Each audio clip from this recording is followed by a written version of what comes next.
Welcome to Leadership Where It Matters Most.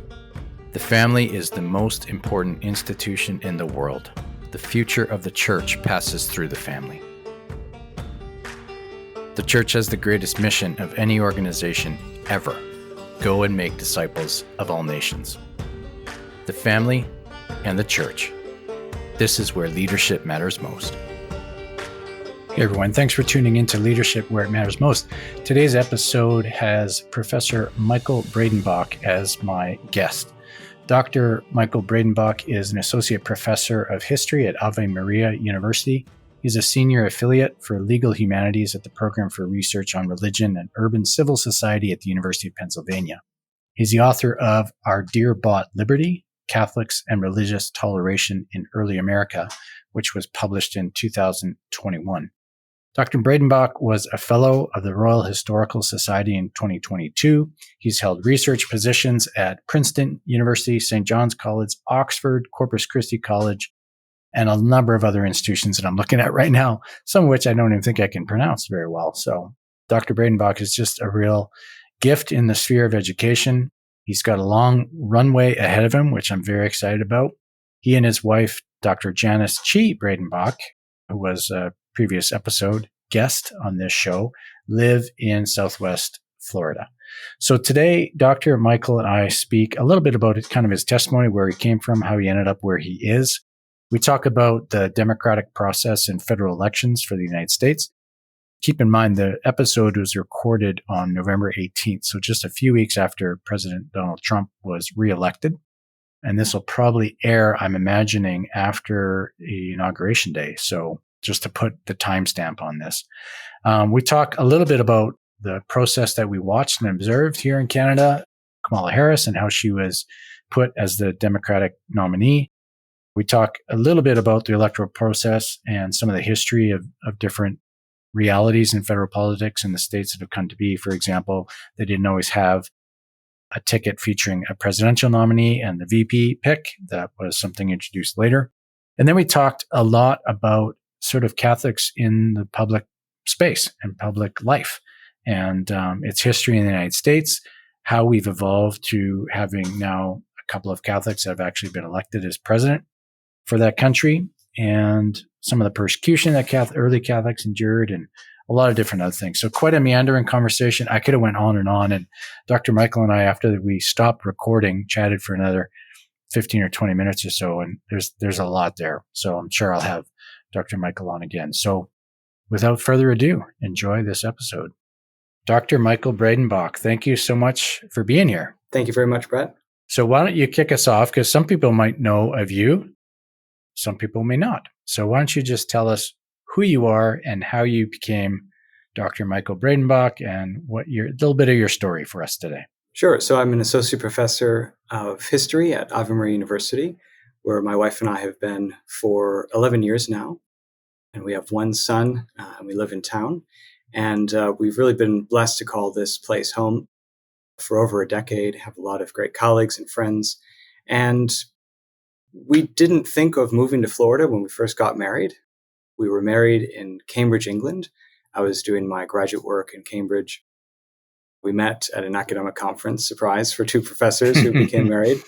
Mm-hmm. And we met in Cambridge and got married there. I spent a year in Princeton, where I had a postdoctoral fellowship and was a lecturer in history and politics there for a year. And then we both received job offers at Ave Maria University and went down to Florida with a hand-me-down GMC Vandura van. These were really all the rage in the 90s. They had a VHS, little mini TV in the back. We inherited it from my wife's family. Took that car down without air conditioning in the middle of the summer to Florida. And so that was our inauguration to the Florida climes. And it was great for a newlywed couple, really. Just kind of going there, trucking it by ourselves, and finding a new world for us to explore, and hopefully to do a lot of good for our students who are all sort of coming here, most of whom are Catholic, but really want to grow in their faith and learn in the liberal arts tradition. So it's been a great privilege to work here. I'm originally from the Midwest of the United States and was born and raised there and went to Northwestern University, so just a state below in Illinois, for 4 years before I went for my graduate work in England. That's great. Thank you for sharing. So you're the third professor now from Ave Maria that's been on the podcast. So I wonder, I didn't prep you with this question, but maybe you could just tell us a little bit about Ave Maria, because it's a pretty unique environment. It is, yeah. It started over 20 years ago now, so it's relatively new in terms of higher education. Some colleges, as you know, in the United States go back to early America. But we're relatively new. Although we're Catholic, we're not associated with a religious order as most colleges are in the United States, like the Jesuits. And so we have a unique, charism is maybe not the right word in terms of universities, but certainly a unique mission in terms of very much a lay-focused, sort of in the middle of the world kind of mission. And it was founded by the founder of Domino's Pizza, Tom Monahan, who was a billionaire, because he donated almost all of his money to ventures like this one. And so it originally started in Michigan, and then Mr. Monahan had the opportunity to create a permanent campus as well as a town surrounding the university called Ave Maria. And that was originally just tomato fields.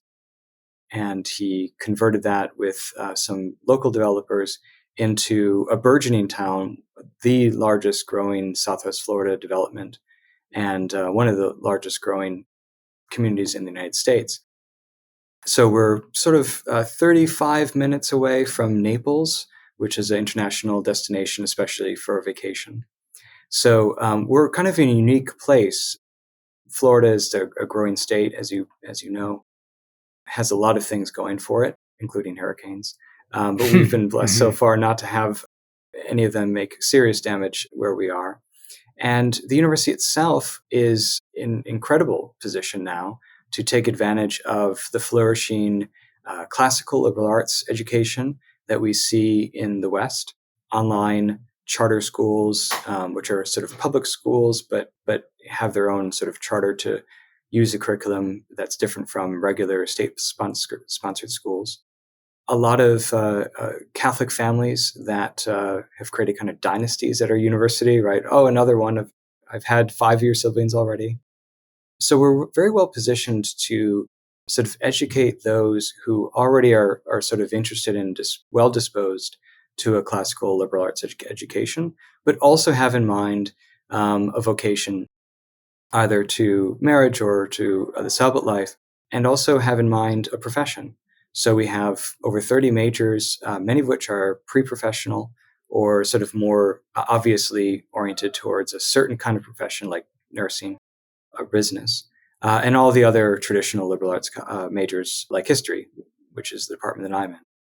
So it's a flourishing university. We have over 1,300 students now, several graduate programs in theology, business, education, and more to come. That's great. I was going to ask because I wasn't as familiar with the graduate programs, but that's great because you didn't launch with the graduate programs. Is that correct?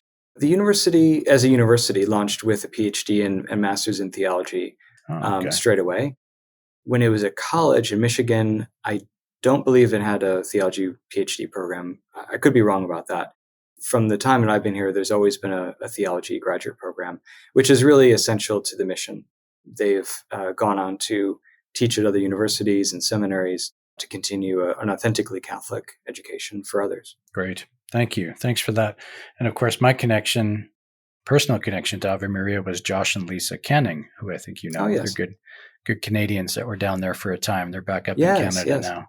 Yeah. So shout out to them. Yes. So, Michael, we've just come through. A lot of the audience to this podcast is Canadian, some in other parts of the country, some Americans, but not as many as listening up here in Canada. So us Canadians just observed the federal election down in the United States. And it was a sight to behold for a number of months, which was interesting. And I have lots of questions. I guess the first one, just to get clarity, is the United States a democracy or a republic or some strange combination of the two? And what's the difference? Help us understand that. The answer is yes. I thought you'd say that. It has democratic elements, to be sure.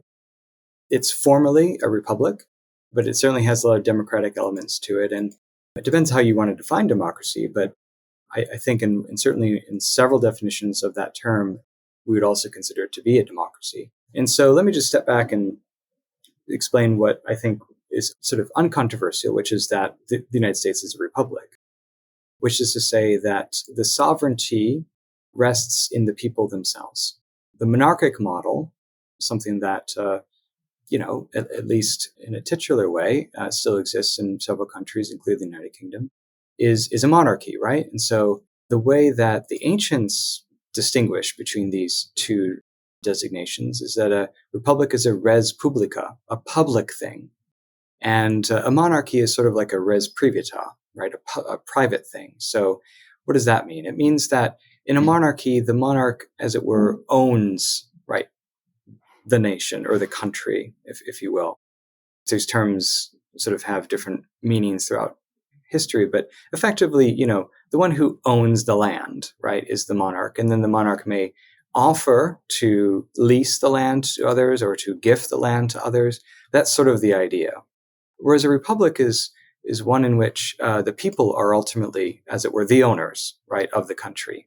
For several reasons, sometimes practical and other times theoretical, they believe that the best thing to do is to elect representatives or have sort of appointees to help to run the country. So ultimately, the sovereignty rests in the people. That's we, the people of the United States, right, as the Constitution of the United States begins, but then elect representatives to actually govern on a day-to-day basis. But in critical situations, the people then can decide whether it's a referendum at a state level or something like that. So that brings me to a democracy, right? The first democracy was Athens, and that's where everyone who was eligible as a citizen to vote could vote and should vote, right? And so that was on all the major questions of politics. We don't do that in the United States. Very few countries do that. There are some organizations who do that. But so we're not an Athenian democracy, but I think when people talk about democracy today, I think they're talking especially about whether the people have a say directly in politics. And the federal structure of the United States is such that at some points in one's civic life, one will directly vote on something. So, for instance, in Florida, as a Florida citizen, I recently voted on several referenda, which includes boring things like taxation and whether fishing is a public right, but also very hot button issues on abortion and marijuana usage. So these are issues where the state of Florida asked the Florida citizens to vote whether those things should be allowed or not. And that was something that was given to the people to vote directly for. So it's a republic ultimately with democratic elements, but critically it also has a federal structure. So not everything is just in a national government. There's also local and state levels of a government as well. Right. Very good. Thank you. So we're recording this on November 18th. And so shortly after the federal election in the States, and probably airing this after the inauguration in January. But just to give that timestamp, I wanted to ask Michael, because we heard up in Canada the vote that was related to abortion in Florida. What exactly were you voting for? What was that all about? So it was called Amendment 4. And in Florida, you can petition to have an amendment. It has to go through several hoops to go through, but eventually you can have an amendment proposed for the electorate. And this particular amendment was in the context of the Florida legislature and governor, which is Republican, decided that abortion would be permissible up until, I believe, 6 weeks. And there are those who believe that abortion should be available for any time during the pregnancy, or that the 6-week ban is too limiting. And so there, instead of having to go through the state legislature, they wanted to bring it to the people. And the amendment essentially was very, very capacious. In my reading of it, it was very open, very vague, and essentially just allowed for abortion for essentially any amount of time. There were no particular policy prescriptions in this amendment. It was effectively to open the door for further policies that would be perhaps done in later administrations should they become more pro-choice electors. So it essentially opened the door within the Constitution to have for more permissible abortion rights.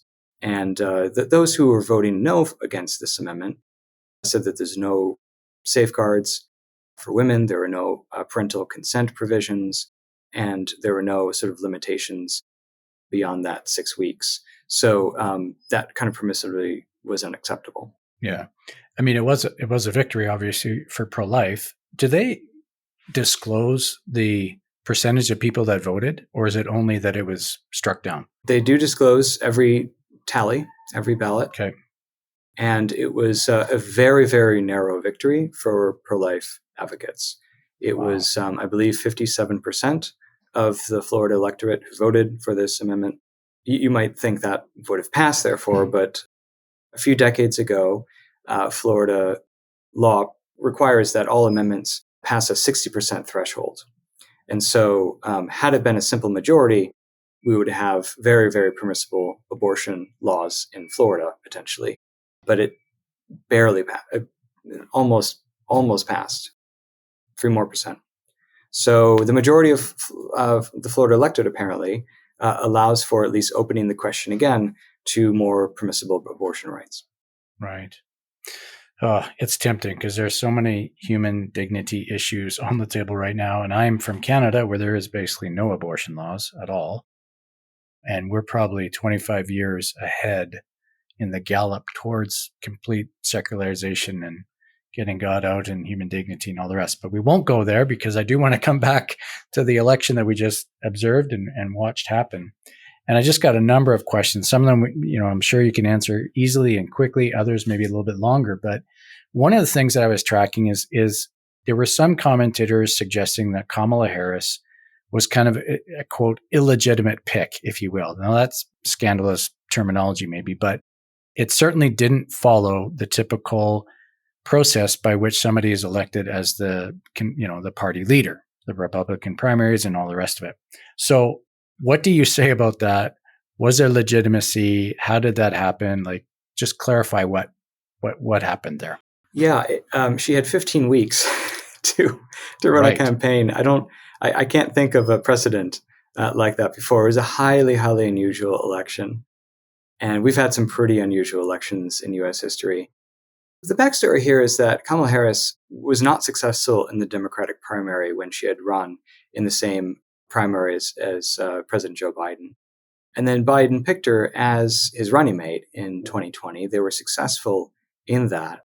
And then when Biden was seeking re-election and then decided to step down abruptly after a really terrible debate performance, there was no primary process in the states in its normal way. I mean, typically primary elections, which is to say, you have your Democratic and your Republican and maybe other parties who have their own sort of internal process to vet and ultimately vote on and nominate one particular candidate and his or her running mate.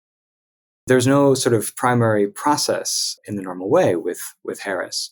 So it was basically Biden's endorsement of her and then many other top Democrats who followed along, eventually major figures like Barack Obama, when she became sort of, as it were, crowned, right?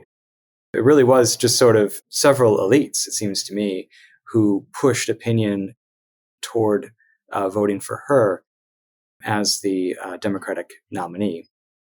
And that's when she received the delegates. I mean, there's a formal process at the Democratic National Convention where you vote. Often, by this point, it's mostly ceremonial. But at this point, it was actually pretty critical that she received those votes to show that she had the party behind her. But it must be said that there were other Democratic politicians who were vying for that spot in critical states who were passed over in favor of Harris.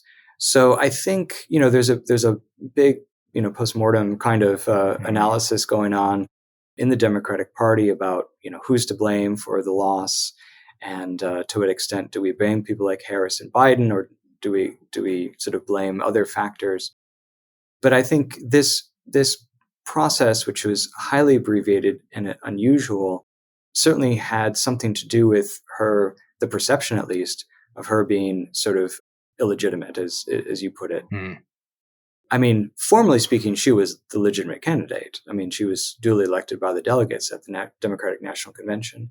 But I think people who maybe are looking back on this, they may consider this to be, it was too rushed and so too reliant on a few figures who really pushed the opinion toward her. I mean, clearly there was very little that was normal about this particular election. So absolutely, just part and including the Republican side of things too, right? I mean, so exactly, yeah, and it was very unusual. Yeah, well, it's funny because again, this is a question I didn't prepare you for, but as a Canadian, when you watch all of this unfolding, when we consider a country to our south of 363 million or something like that, and the two candidates that the parties present are these two, you're wondering what is going on.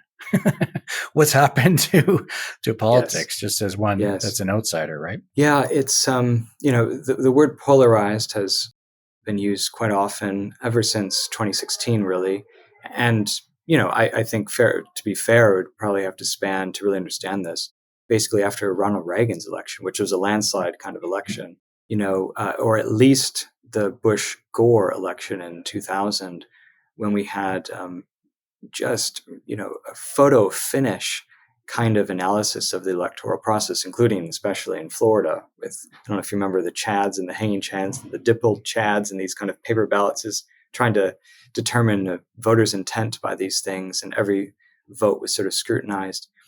So I think it really goes back to sort of the turn of the millennium, when we began to see some very, very, polarized or polarizing sort of electorates and presidential campaigns.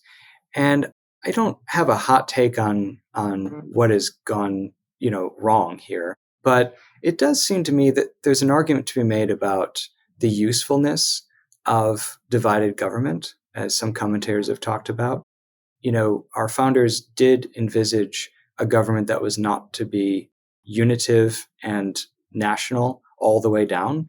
It was meant to have these kind of checks and balances and these kind of, frankly, frictions that ensure that at least at some policies and at some level, that there is a healthy discussion and maybe some, as it were, some putting some brakes on certain policies. That isn't the case necessarily for the military, right? When you have to have that energetic sort of decision making that requires spur of the moment decisions, but maybe in matters of healthcare and education and so on, like we should maybe go a little bit slowly, right? And really consider all these things and maybe have some friction. So I want to leave space for this idea that some amount of polarization or disagreement can be a good thing in a healthy civil society.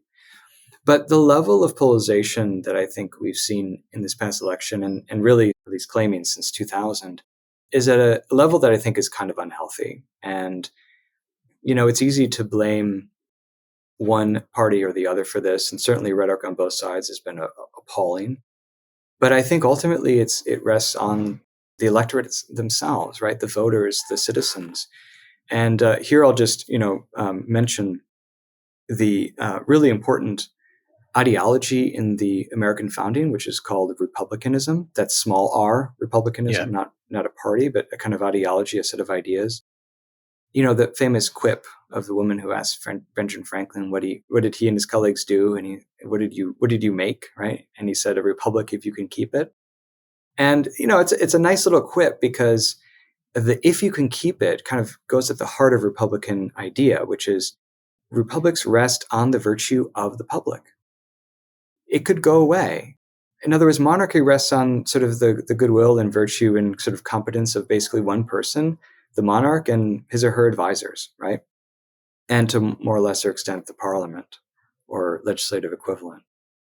In America, it really does rest on, and other places that have Republican elements, really does rest on the virtue of the citizenry who make these decisions. And of course, every politician is a citizen. And so, if you're unhappy with the way things are, take a good look at the populace, right? And, your citizenry. If you're unhappy with both the Democrat and Republican ticket, as I know many people are, even though they might have voted for one or the other, take a good hard look at how you're educating children, right? How you are policing, right, as it were, the criminals. Take a good look at what's on television and the internet that people are consuming. That's all going to be sort of, prior and more important, it seems to me, than one presidential election, right? In that sense, electoral politics is downstream from culture. Right. Yeah, absolutely. A republic, if you can keep it, and the polarization that you referenced earlier. It's funny because I actually had a priest friend who also was observing all of the incivility, if you will, in caught up in the election. And his one comment he said was, well, there are people born of revolution. And he didn't mean that like in a derogatory or even a, profoundly provocative way, but just to understand that there is a fight and there's something good about it. There's something good about robust debate that is necessary, that is true, it's even part of our human nature. We have the capability. Your wife was talking about this when she was on the podcast.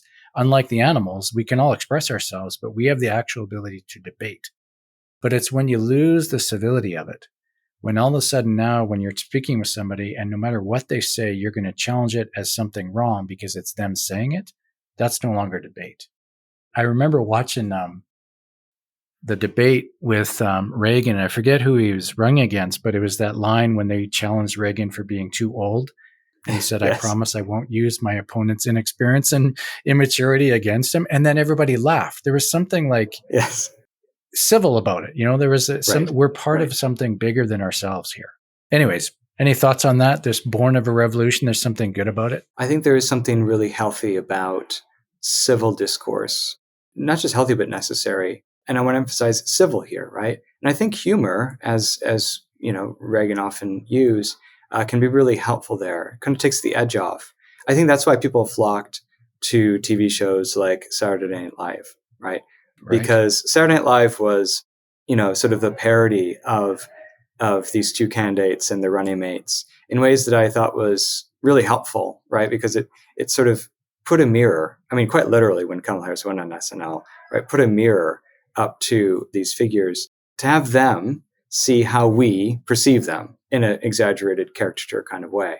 The comedians out there, so long as they're clean, right, provide a really, really helpful sense of irony, right, of distance from the political machinations.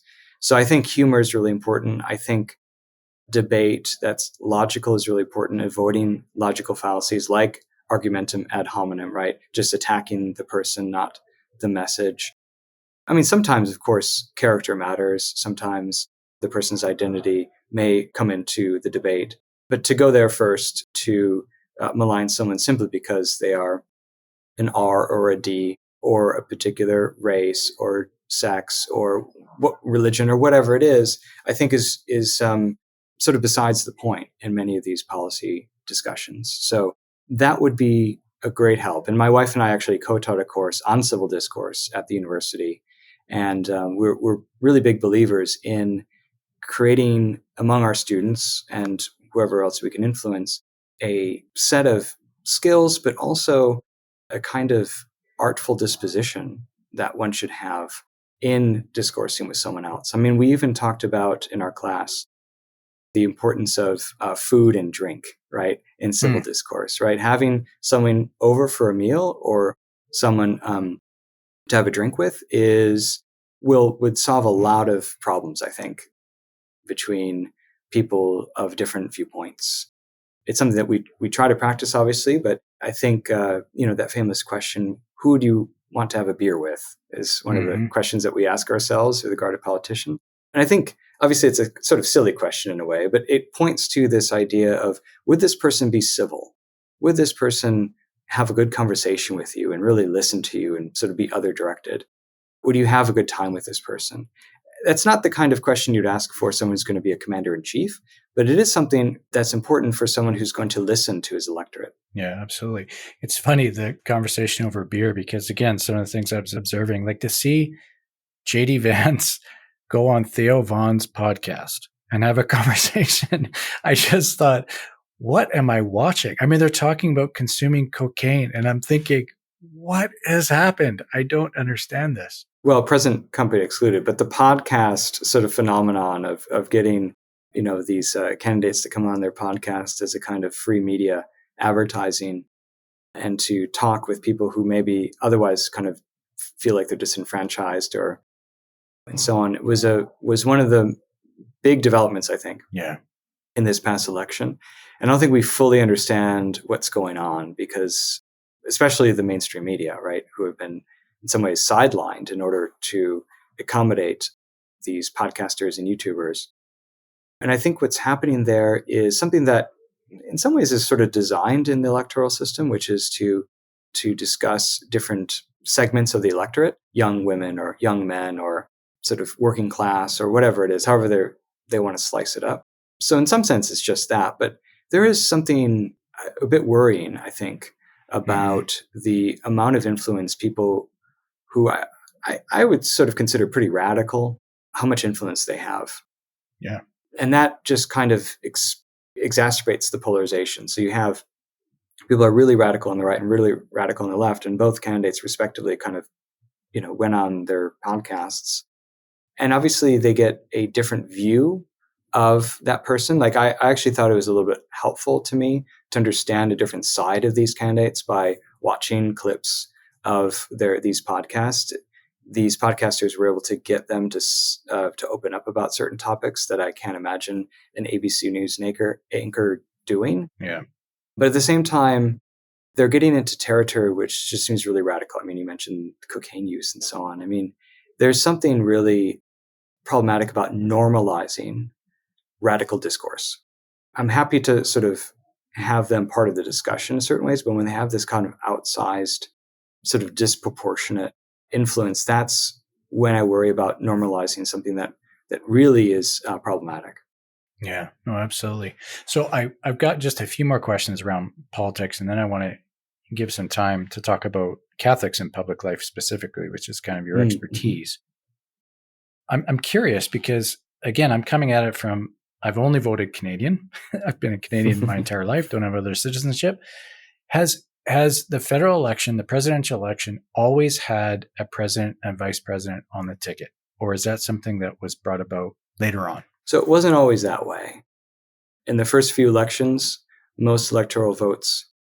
got the most electoral votes received the presidency, and then whoever got the second most votes received the vice presidency.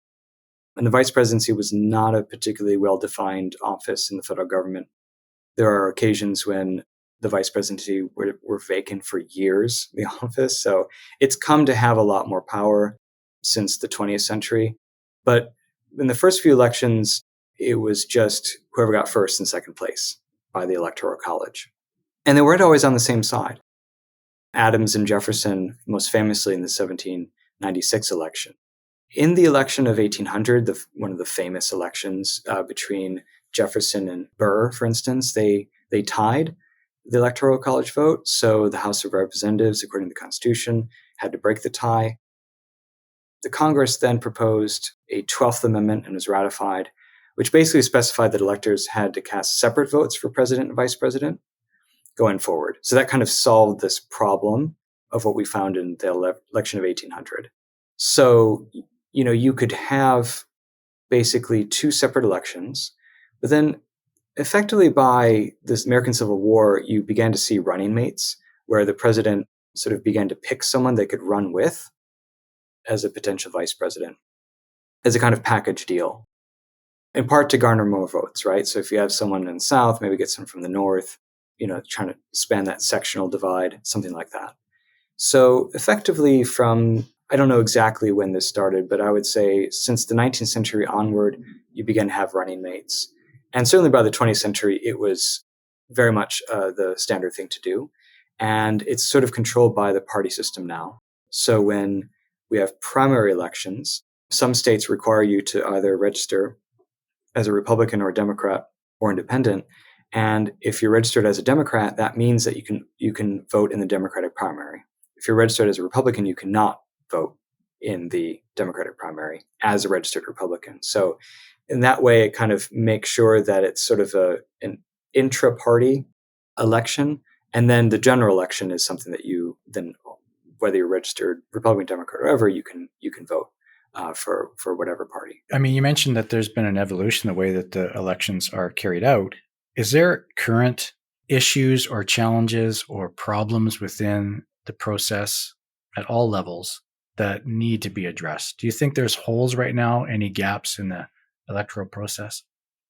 Maybe that's too risky a question. Well, I don't really know. I mean, I think, let me put it this way, much of the administration of the electoral process, even the federal electoral process, happens at the state and local levels.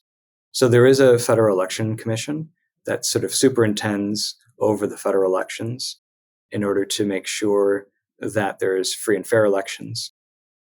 But given our federalist structure, there is a lot of power at the state level to determine the sort of manner and requirements for voting.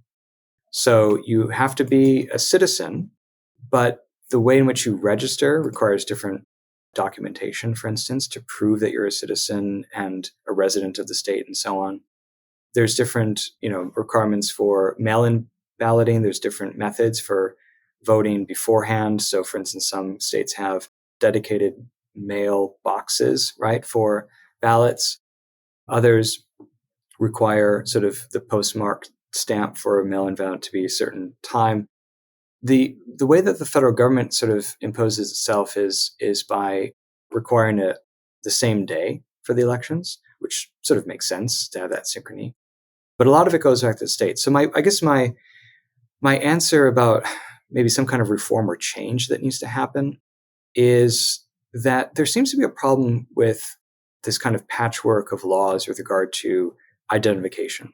So I'm not one to say that there's vast election fraud, but there's got to be at least some election fraud. I mean, there's got to be at least, whether it's actual malintent or just, sort of negligence, right? There's got to be something like that out there. I mean, this is we're talking about, hundreds of thousands of ballots, right, in each state. So I think one way to sort of, that makes sense to me in terms of reform, which is that to have more states require photo ID.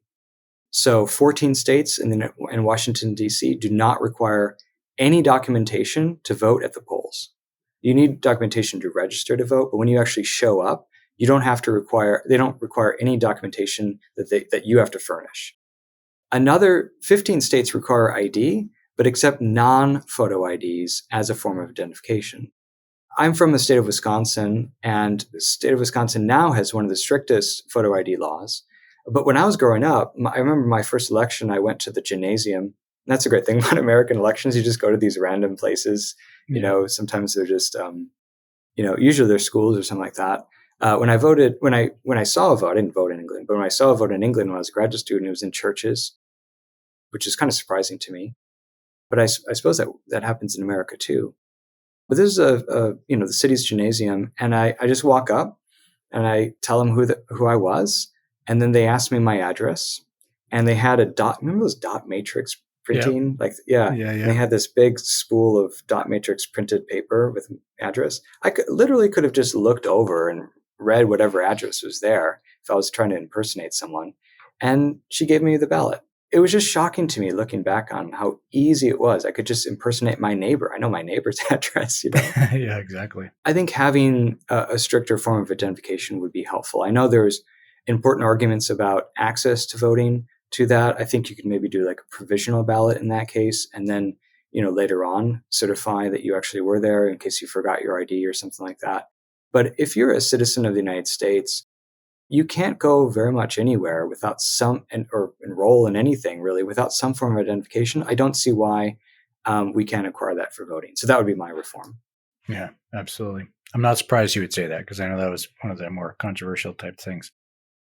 Okay, no smooth way of shifting. We're just going to shift and talk about Catholics in public life. So Sure. You wrote Our Dear Bought Liberty, 2021, I think. Mm-hmm. Yes. Well, that's when it was published. Probably wrote it for many months before that. But a lot of people have kind of this understanding, at least, of the prominence of the Protestant faith in the founding of the United States, but don't have as much understanding of Catholics. And so why don't you just give us some of the some of the characters, some of their importance, and their role in your founding. Sure. Yeah. I mean, when you first think of the American founding, you think of religious members coming to the New World, fleeing from religious persecution. And then they set up an established colony, and then they eventually, their progeny fight in the American Revolution and codify the Constitution. That's sort of the standard story. And my book, Our Dear About Liberty, it basically swaps those typical cast of characters, right? Instead of talking about Protestants, we're talking about Catholics as framers and founders. So it's important for us to look at that story not as a replacement of, Protestants and that story, and certainly others who were deists and maybe sort of levels of commitment that weren't very high. So not as a replacement of that Protestant and deist story, but as an important complement to it. Otherwise, it doesn't really make sense to go from, Catholics are persecuted, Catholics are not allowed to hold public office and so on. And then all of a sudden you have two Catholics in the first federal Congress. We have Catholics who are helping to draft the U.S. Constitution. And you have a Jesuit priest who's allowed to become first Catholic bishop of the United States. If you don't have an understanding of the time between sort of Catholic persecution after Guy Fawkes' plot in 1605 to 1789, then you're going to be sort of scratching your head and saying, how did Catholics perform this remarkable transformation? So the book sets out to sort of answer that question, how Catholics became American, right? How did they join this American experiment? How were they not just tolerated, which was a big advance, but actually given full civil and religious liberty at the federal level and then increasingly at the state levels? Can you just give some facts of the matter? Like, what did Catholic persecution in the beginning actually look like? In early America, Catholics were not even allowed in some of these colonies. So, and not that they would necessarily want to be there either, right? Because if you take, for instance, Massachusetts Bay Colony, it was set up as a kind of religious haven for Puritans who were trying to create their own community with their own sort of religious sensibility and set of laws away from the established Church of England, and away from what they saw as sort of papalist elements within that church establishment. So I can imagine any Catholic who'd want to be even a member of that, because even those within that Puritan community would be persecuted if they went out of line. I'm thinking of Anne Hutchinson, who had to be exiled to Rhode Island. First and foremost, they were not necessarily accepted into the early colonies, many of them at least. Within England itself, it really depended on sort of the enforcement of longstanding laws against Catholics. There were longstanding laws, for instance, against priests. If you're found out to be a priest, you would be sort of hunted down. There would actually be bounties on your head. And this is why at some points in post-Reformation England, you see large manor houses where you have holes, and they're called them priest holes, where priests would, usually Jesuits, sort of burrow into these sort of basements or hideaways when the bounters were looking for them. So it can be as extreme as that, right? Active persecution, or it can be the kind of quiet persecution of being ostracized by one's community or having to, in most cases, live your faith underground, so very quietly, maybe without the sacraments for many, many years. Or it could look like sort of conformity was very easy and had a lot of emoluments and benefits, and so you may just publicly conform. Even if you don't fully agree with the established church's doctrines, you might just go to the local parish on Sunday to outwardly conform. So a kind of public Protestant, but the heart of a papist, that sort of idea. And certainly people were accused of doing that. A lot of hypocrisy. People would accuse a lot of people of hypocrisy for this. By the time we get to sort of early America, when we look at the early 17th century, it's surprising, therefore, that you would get a colony like Maryland, and before that, Avalon, which is in modern-day Newfoundland, because that was colonized by a Catholic family, the Calverts, the first and second Lords Baltimore. It's a paradox, right? Catholics weren't allowed to serve in public office unless they swore the oath of allegiance, which Pope says you couldn't do. You couldn't send your children to Catholic schools. You weren't able to sort of fully sort of exercise your faith publicly. But at the same time, the kings allow for these two colonies. So that's the kind of paradox that I'm trying to understand in this book. And it's a pretty shocking discovery. So how? How did that happen?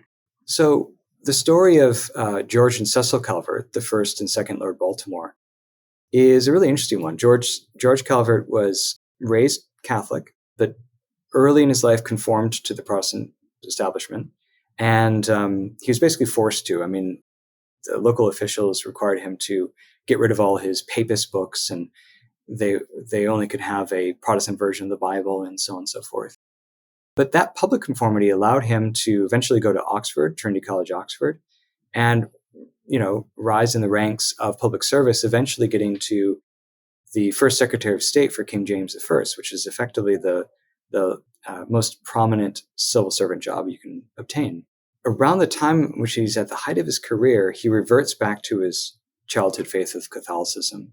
And what's extraordinary is that the king doesn't imprison him or anything like that, or worse.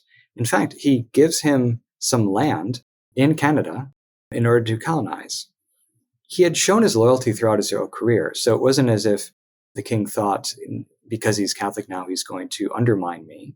But at the same time, this was a way to, maybe push him out, to pasture, as it were, and go do something else effectively, preferably across the ocean, and maybe bring some Catholics with you so they can have a kind of tacit toleration. And so that's what he did. He brought Protestants and Catholics with him. And it was a terrible, terrible winter. A lot of people died. So it was an unsuccessful colony in that respect. But he had Protestants have their services in his own home, much to the ire of Catholics. But much to the ire of Protestants, he allowed Catholics to worship freely as well. So it's kind of this early moment of toleration in North America. And then George Calvert went to Virginia to seek warmer climate. But there he had to sign this oath of allegiance, which no Catholic could sign in good conscience, the Pope said. And so he went back to London with a kind of revised oath, actually, something that you just basically say, look, I'm going to swear my loyalty to you, but I'm not going to talk about papal authority or anything that's controversial. And with that, the next king allowed another colony called Maryland, and that was given to his son as a kind of inheritance because George Calvert died a few weeks before the charter was signed. Wow, that's fascinating. Yeah, so effectively what's going on here is the kings are granting this kind of benefit to a Catholic family because they know they're loyal. These kings are relatively pragmatic in the beginning. And so as long as they're loyal and they're going to colonize for England, they're willing to take that chance. I mean, this is a risky endeavor, right? I mean, this is financially, physically risky with no great chance of success. So they're willing to take a bet on these Catholics, and they're willing to give them what they desire, which is religious toleration. And so Cecil Calvert, the son, takes over in Maryland, and he's famous for promulgating this Maryland Toleration Act, which grants all Trinitarian Christians toleration. And it's one of the first toleration laws in North America, and it comes from the hand of a Catholic. Do you think that there was ever a time where Catholics in the United States thought that achieving the highest office, as President Kennedy did in 1961, was an impossibility? I think for the most of, sort of American history up until the early 20th century, it was considered to be a near impossibility. Wow.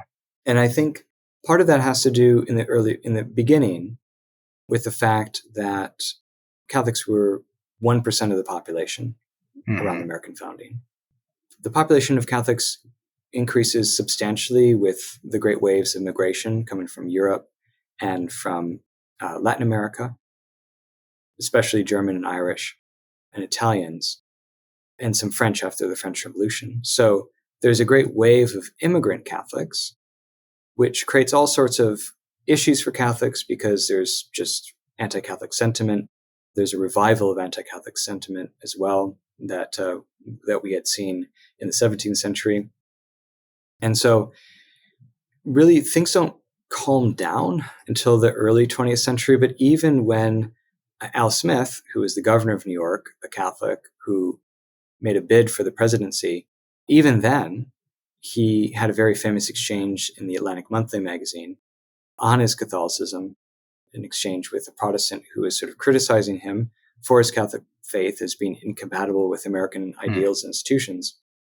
So even in the early 20th century, when Al Smith ran, you get a pretty substantial anti-Catholic sentiment. I'm not saying that's the reason why he lost, but it was certainly there.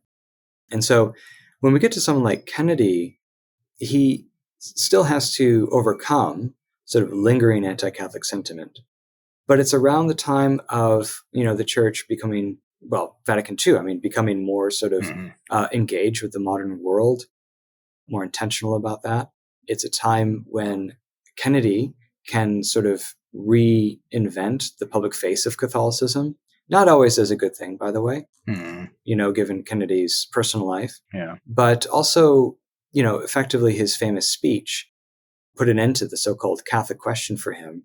That was in 1960 in the Greater Houston Ministerial Association, where he gets in. It's very remarkable, very courageous of him to get in front of a group of Protestant ministers and Protestant followers and explain why he, as a Catholic, would not undermine America and the Constitution and would be faithful to his oaths and so on. In the course of that speech, he, I think, argues too strongly in favor of a strict separation of church and state. He basically says, look, the church doesn't speak for me, and I don't speak for the church. I'm going to govern the way I think. Like, Catholicism has effectively no say in that, which maybe that was true for John F. Kennedy, but I think any faithful Catholic would say that, of course, the Catholic Church informs their conscience. Yeah.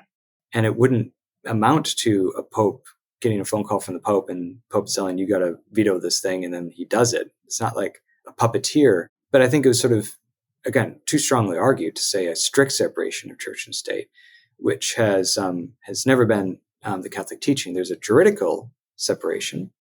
The church and state have different spheres and powers and so on, but certainly can cooperate in certain issues. So I think it was too strong, but it certainly worked rhetorically.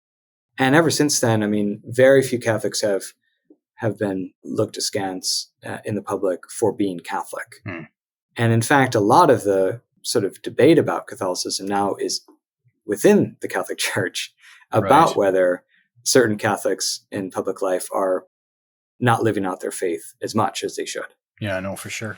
So here's a big question then. Should Catholics aspire for public office? I think absolutely. I think any person of goodwill, Catholic or not, should aspire for public office. Any person of goodwill who has the common good in mind. And I don't think, fear of anti-Catholic sentiment should be a barrier to any Catholic thinking about running for office, at the local to federal level. We have a Catholic majority on the Supreme Court, 6 Catholic justices. We have, currently a Catholic president. We'll have a Catholic vice president in January. We'll have lots of, hundreds of Catholics in Congress and, governors and so on. So I think Catholics are very well represented, I think, overall in the public life.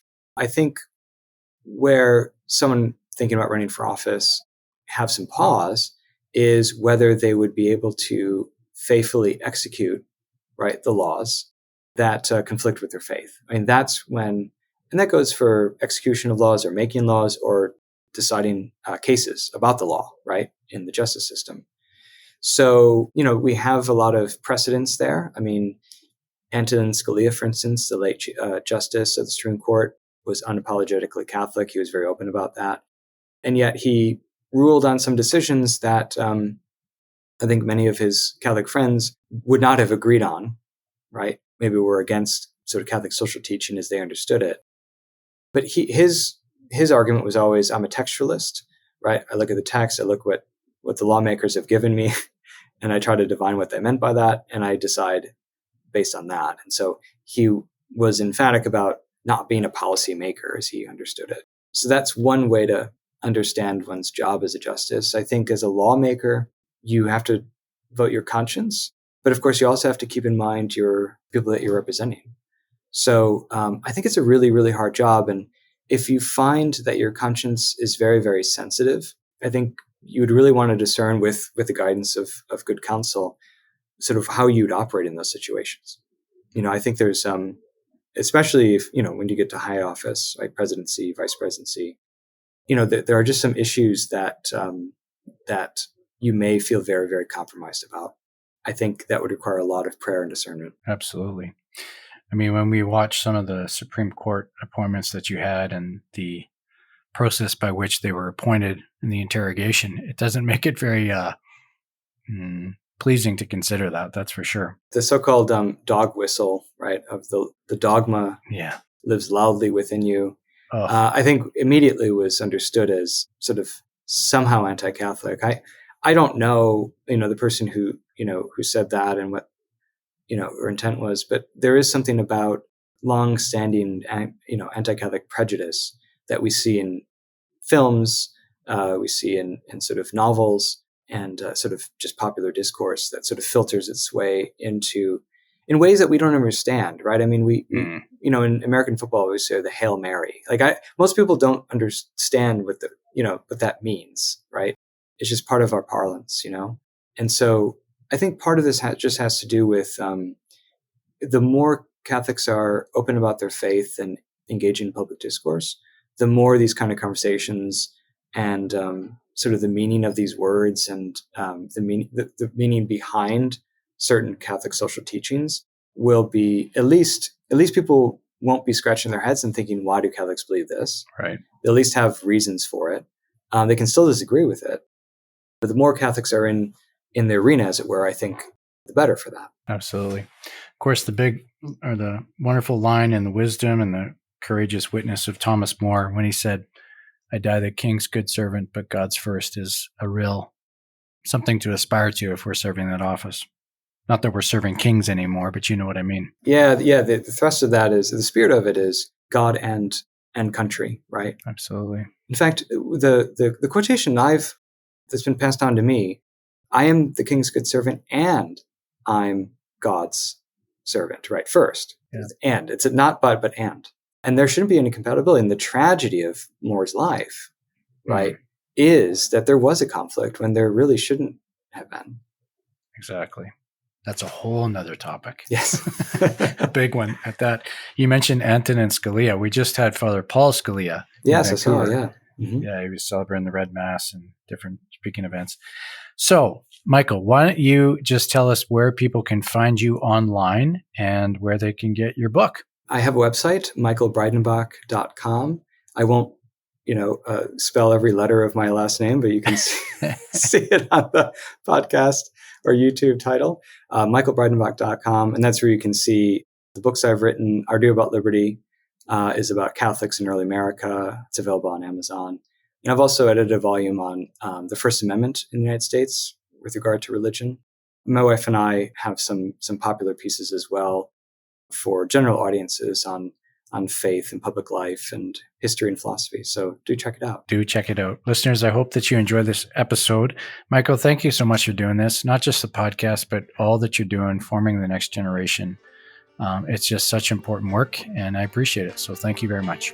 Well, thank you. And thanks for all the work you're doing. I really, really benefit from it as well. So thanks for having me on. You bet. Thanks, everyone. See you next episode.